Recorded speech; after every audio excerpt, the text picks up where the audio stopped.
Now, Congress returned to work this week with two major points of focus: avoid a government shutdown and work on another stimulus bill. Lawmakers say they're making progress on a bill, but as Dan Grossman shows us, there's no guarantee it comes with checks for Americans in need of help. Like so many millions of Americans, we're all making adjustments. Ryan Nicely wants nothing more than to wash himself clean of this year. I had some bad moments. In March, he lost his job bartending, found a new one, but after the most recent round of shutdowns, has been relegated to working 5 hours a week. No matter your amount of resolve, it has left him here. It's not enough sometimes if the entire deck is stacked against you.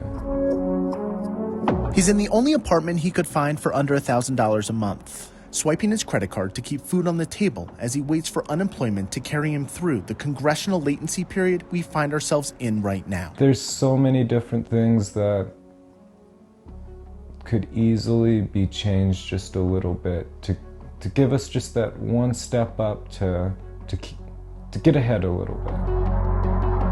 Since the CARES Act pumped more than $2 trillion into the U.S. economy in late March, including a $1,200 stimulus check to most Americans, Congress has stumbled to give any sort of meaningful relief to those who need it. It's really pretty simple. It's not really about substance. It's all about politics. Harold Gleckman is a fiscal policy expert at the Urban Brookings Tax Policy Center and says Democrats and Republicans have failed to agree on where the money should go.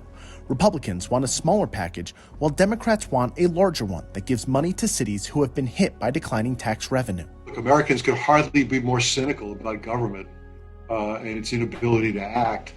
And this was a classic example. The Economic Policy Institute estimates between now and 2022, $2 trillion in relief is needed, with an additional $400 billion annually through the end of 2024.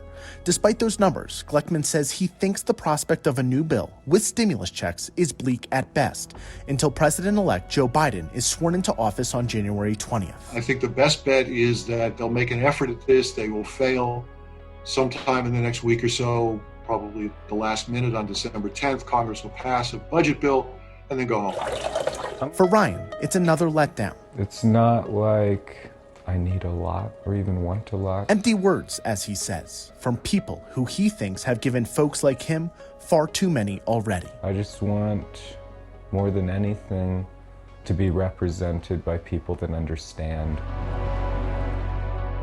I'm Dan Grossman reporting. Well, certainly appreciate Ryan sharing his story, all that he's been through. COVID-19 relief is likely to attach to a larger federal funding bill, and with the deadline to prevent a government shutdown looming 1 week from today, lawmakers are promising a deal.